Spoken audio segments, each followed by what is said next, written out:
someone who is going to be, that would fit into your family, someone that you feel comfortable with, that you can relate to. And also just try to help you through the process, because there's so many things that you are not going to be familiar with, and so many things that you didn't know, that we're just trying to help you to kind of work your way through all of that. Many people want to know sort of what's the best place to get started. I usually think the best place to get started is to find a fertility clinic that you want to work with. And when you're looking at fertility clinics, I strongly recommend, there's a website called fertilitysuccessrates.com, and it is a great site because it compares different fertility clinics in terms of their success rates. And when you're going on there, what you're looking for is fertility clinics that have really good success with egg donor cycles. Because you can have someone who has really great success working with women within certain age groups, but that doesn't mean they're necessarily going to be really good with working with donors who are going to be in their 20s. Because it's just different in terms of how the stimulation process works. You want to make sure you're working with someone who's had really good success working with egg donor cycles. And then you want to explore, do they do a lot of surrogacy cycles? And do they work with gay men regularly? Because you want to make sure that you're going to be in an environment where they're going to be helpful and supportive and understand, and not walk in and say, "Where's your wife?" So, that's sort of the first thing. If you can get your clinic lined up, then when you're trying to find your surrogate and your egg donor, you know where they're going to be going for treatment. Because agencies often will say, when you're looking for an egg donor or a surrogate, they'll say, well, what clinic are you working with? And if you really don't know, they sometimes don't take you very seriously because they think you're not really ready to move forward yet. Plus, you also know what your doctor is going to request of you and what kind of testing they're going to require that you have done ahead of time. So you're better off having that home base of having a good medical professional who's ready to help you with that part of the process. Then when it comes to finding your egg donor and your surrogate, I'd say you can kind of do those things kind of in tandem. You don't want to find one and then it takes you several months to find the other half of the equation.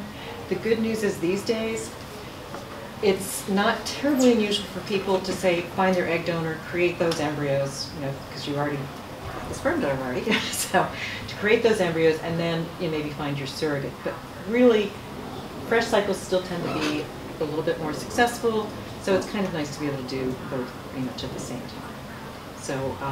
So that's just sort of a quick verbal dump of information for you.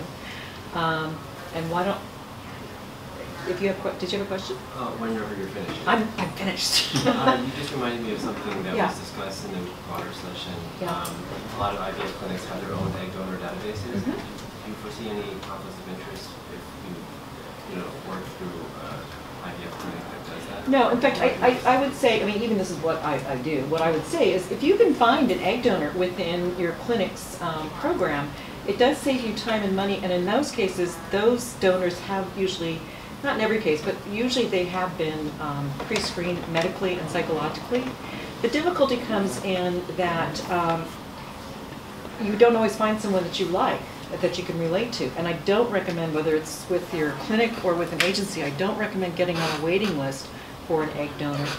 Because even if a donor thinks she might do a future cycle, you just can't count on that. And none of us can predict the future. And I've just seen it fall apart too often. So, so I'd say if you can find someone, that's great.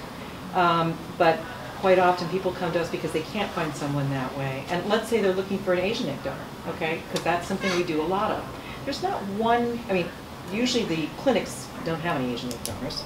And if you are, there's no one agency out there that just has this plethora of, Asian egg donors. So, but because we work with many, we can help you find quite a few. So we can help you do your due diligence to know who's out there. Right. Also, just a follow-up question, although unrelated. I had a misunderstanding with one of my friends who thought that when you're paying an egg donor, you're paying for one egg, or you pay for all the eggs of that cycle? All the eggs from that cycle. Okay. Yes. So it's kind of a wild card as to how many eggs are produced? It's a little bit of a wild card, but it's something that when you're going through this process, your doctor is going to be monitoring the donor as she's going through what they call the stimulation phase, because normally there would be like one egg that would be ready, But when they're doing this, she's taking a hormone that will cause a lot of little eggs that she would just sloughed off with your period. I'm sure you won't want to know this. But they become dominant, so they can actually be, harvested and then fertilized. So when you're working with an egg donor and you're doing a fresh cycle, all of those eggs are yours. It's not like when you're doing a frozen and just whatever's in that cohort, those are yours, and they look. If you get 6 eggs in a frozen cohort, you're not going to have 6 embryos at the end. So.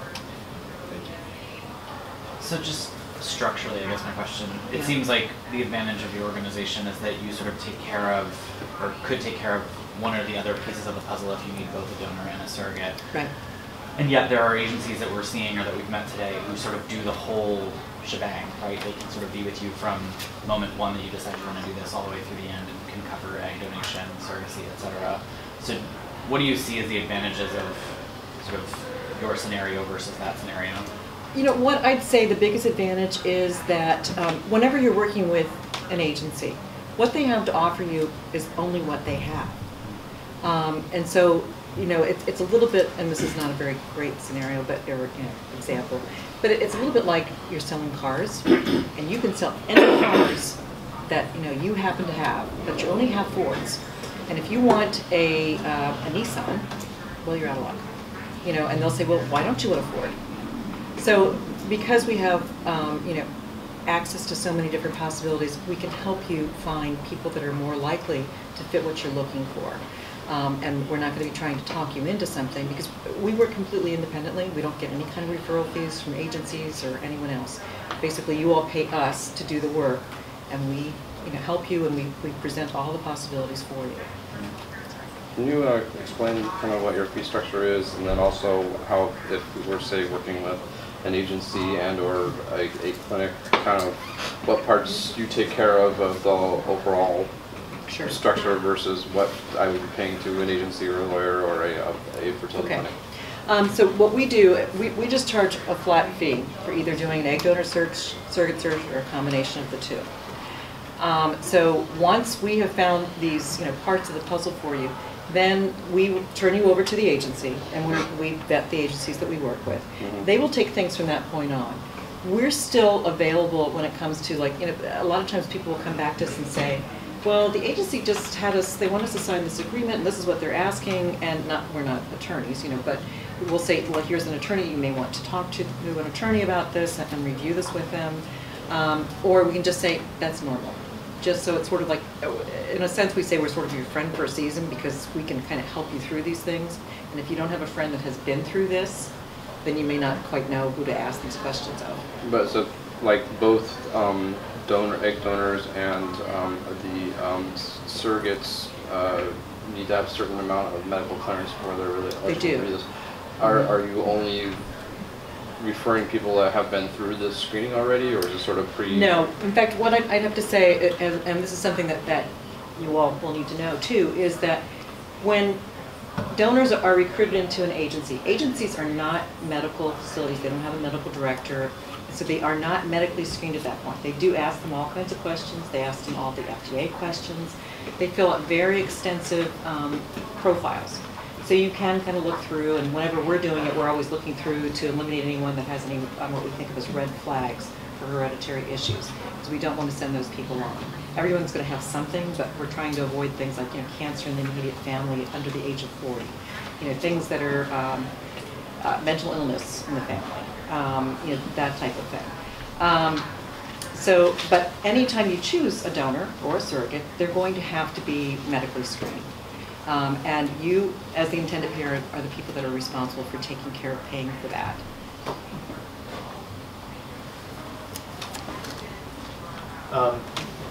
You mentioned fee structure. Yeah. Did we get an answer to the fee structure? Oh, sorry. Ours is pretty straightforward. We have either a basic search. Our searches are the same. We're doing the same sort of concentrated work, looking for people that meet what you're looking for. The basic, we find all the information for you. We're here as a sounding board. We send you all the information. You have the full pictures, full profiles. But you would do the follow-up with the agency to find out any details. Like if you say, gee, it says that her dad died at age, her grandfather died at age 56, but it doesn't say what the, why he died at that age. And so you might want to know the answer to that sort of thing. Or there's a ton of questions that come up that aren't answered with profiles. So if you're doing basic, then you do the follow-up with the agency on that. If you're doing the premium, then we do it. There's a $1,000 difference between the two. So it's $2,000 for doing the basic, it's $3,000 for doing the premium. So. And it doesn't matter whether I'm looking for an egg donor or a surrogate. Same fee. It is, actually it is pretty much the same fee now, isn't it? For surrogate search, it's $2,000 for the basic. And $3,000 for the premium. Right. Yeah. I think we need to double check that. Yeah, sorry. How many babies did you deliver in 2014? How many cases were you involved We in? usually work with about 200 couples a year. Okay. Yeah, and we have 5 case managers, and at any given point in time, we usually only take, each one may take 1 new case in each week. And so they may be working on 2 or possibly 3 at any given point in time, but if they are, they're doing the follow-up work. So it's sort of, we only are doing the intensive work, with 1 getting started each week, so that they can really focus on your needs.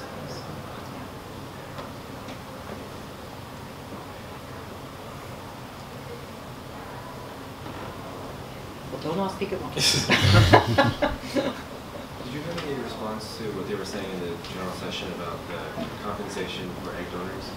The ASRM standard, is that a guideline that's used industry-wide, or what kind of variation? That's a really good question, and what I'll tell you is I'm all for ASRM guidelines, especially when it comes to how old donors should be, because I don't think that anyone who's 18 really should be an egg donor. When it comes to how much a donor can make, these ASRM guidelines have been in place for about 10 years now. It's basically, we do live in this capitalist country, and we're sort of saying, oh, you can only do this 6 times, and yes, you're really, lovely and well-educated, but no, you can't make more than this much money to put yourself at risk. That's where I know that many people are kind of like, donors often do pretty much set their own fees. Agencies are not necessarily getting any more money. There's a few that will take a percentage if the donor is asking a much higher fee, but the agency fee is very separate from the donor fee. So donors, if they're a repeat donor, it's not unusual for them getting more than $10,000. It doesn't mean you have to pay more than $10,000 to find a really good donor. So it's something that you can kind of weigh that. But there are some people that, they're really, really picky about what they want in a donor. And if a donor is particularly well educated, really athletic and attractive and has all these great qualities, they're like, I don't mind paying more because I want those characteristics. Do you work directly with donors or only with agencies that work with donors? I work with the agencies, and I'll tell you one of the reasons is, well, one, because agencies wouldn't want to work with me if I was competition to them. But the other thing is, I don't do recruiting of donors because I want donors who have already been through a vetting process. I want donors who have already thought through these issues. Most of these young women who are choosing to sign up to be donors, they have been interviewed, they've done a lot of their own homework before they start interviewing with an agency. So they understand what's involved with being an egg donor and really thinking through these things.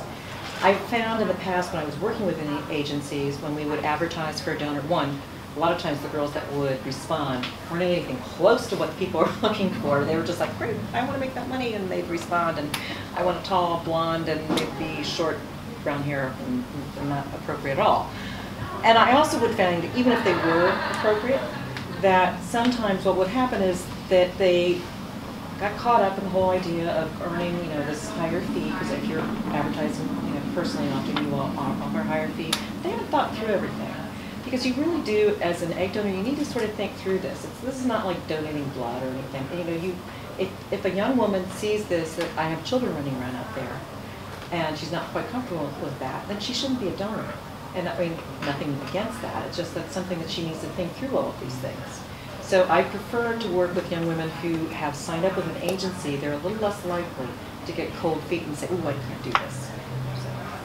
Because we would wind up with girls that would be like perfect, and then they somehow stop answering the phone. Do couples or do people who do surrogacy do this whole process? Do you usually meet these donors, or is it only on paper that you read about them and stuff? Most of the time it's only on paper, but because a lot of my clients will ask, they want the opportunity maybe to possibly meet. So, and what I tell them is it's always going to depend on the agency and the donor in terms of their willingness. Because, and what I've learned too is that if an agency is sort of open and willing and supportive of the idea, then it's presented to the donor in a more positive light than if the agency has the idea of, oh my gosh, these people should come and eat, and, it should all be in secret, and suppose you're going to go stalking her or something.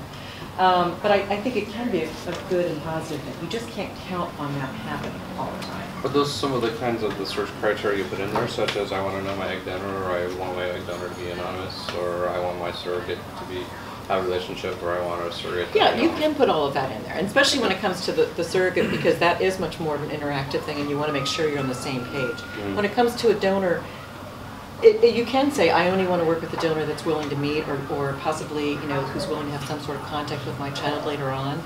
But you'll have to keep in mind that if you're going to do that, one, you have to make sure that she is completely on board with that. You have to put it in your contract that that's a possibility. Okay. And that you can't necessarily hold her to some of these things later on. So would it be fair to sum up kind of the basic service that you guys provide is you both accelerate sort of the waiting period of both donor and or surrogates, and also help with especially harder to find kinds of criterion? Okay.